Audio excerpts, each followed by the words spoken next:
Na manhã de hoje, a Defesa Civil de Manaus atendeu 8 ocorrências durante a chuva que atingiu a cidade. Um dos deslizamentos de terra ocorreu no início da manhã desta sexta-feira, no loteamento Campo Dourado, no bairro Cidade Nova, zona norte de Manaus. Parte do barranco próximo à casa da dona Leonilde cedeu durante a forte chuva. Quando começou a chuva, eu já não dormi mais, porque qualquer barulhinho eu já venho aqui afora olhar e o barro está deslizando, né? Como vocês estão vendo aí, está deslizando, aos pouquinhos mais tá. No total, 8 ocorrências foram atendidas pela Defesa Civil do município.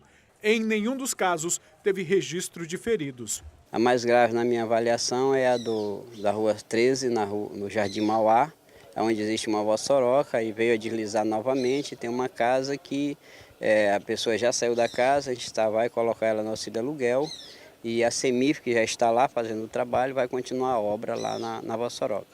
Essa situação aqui do Campo Dourado é um deslizamento só na área de uma casa, mas ainda não atingiu a casa e não é preciso ainda o morador sair da casa. Já a Defesa Civil do Amazonas emitiu estado de alerta para os municípios da Calha do Alto Rio Negro devido à estiagem.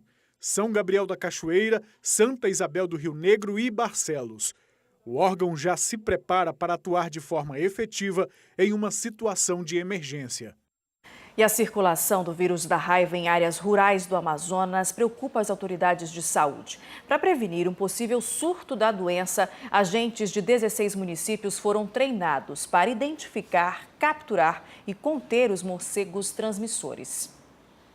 Em 2017, foram registrados 574 ataques de morcegos a humanos em todo o estado. A preocupação aumenta após a confirmação de que o vírus da raiva está circulando em mamíferos silvestres, domésticos e rebanhos. Desde 2015, a gente observa a ocorrência de casos de raiva em animais de produção.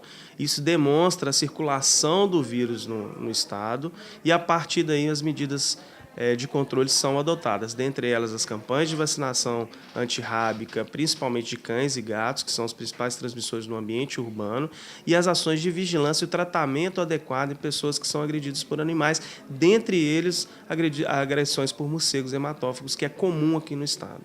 No fim do ano passado, foi registrado um surto de raiva causado por morcegos em Barcelos, a 400 quilômetros de Manaus. Animais foram capturados e a população vacinada. 2 crianças morreram. Um terceiro paciente sobreviveu e segue internado no Hospital de Medicina Tropical.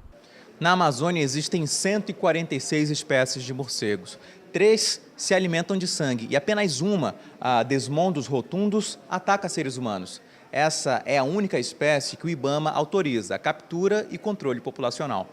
Esse é o alvo dos agentes de zoonoses da capital e de 15 cidades do interior, onde os registros de ataques são mais frequentes. Além de identificar a espécie correta, eles aprenderam a capturar exemplares para testes clínicos e a utilizar pasta vampiricida, que faz um morcego envenenar outros quando volta para a colônia.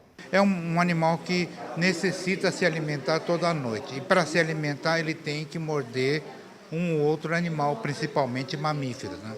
Então, na hora que ele morde, ele arranca o pedaço da pele e coloca a sua língua diversas vezes numa única alimentação. E toda vez que ele coloca a língua, ele coloca um pouco de saliva. E é na saliva que está o vírus da raiva quando o animal está doente e transmitindo.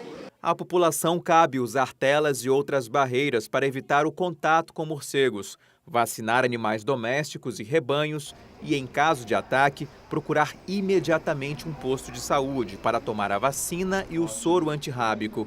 Sem isso, as chances de sobrevivência são mínimas. Iniciou em todo o estado a campanha de vacinação contra a febre aftosa. Quem traz os detalhes são os correspondentes Erison Araújo, em Manacapuru, e Geandro Soares, em Parintins. O lançamento da campanha reuniu autoridades e produtores da região. Desde o ano de 2017, o estado é considerado área livre de febre aftosa.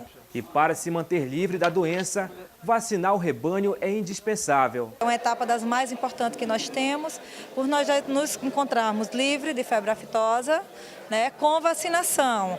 E isso é o que o nosso trabalho vai ser redobrado. Então a gente pede ao produtor que não deixe de vacinar. Ele tem que vacinar os seus animais. Nasceu no curral, vacina aquele animal que nasceu, vacina a mãe, que não vai ter problema nenhum. O município de Parintins é o 6º maior produtor de bovinos e bubalinos do estado do Amazonas, com cerca de 60 mil cabeças de animais.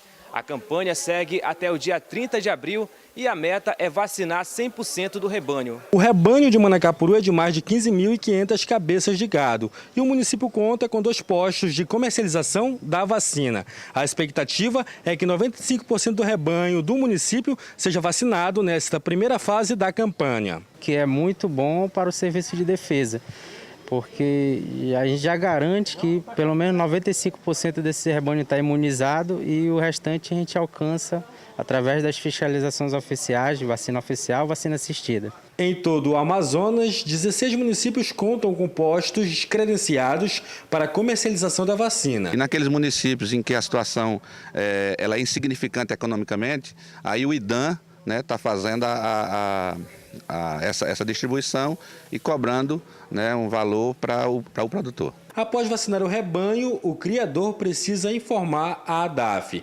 Com isso, a agência pretende dar um novo passo em busca da certificação internacional. Representa mais ganhos para a atividade rural, considerando que a carne com reconhecimento de livre de aftosa tem uma valorização em média de 30%. No próximo bloco, você acompanha os destaques da nossa agenda cultural para o seu fim de semana. Agora são 7h34, a gente volta já.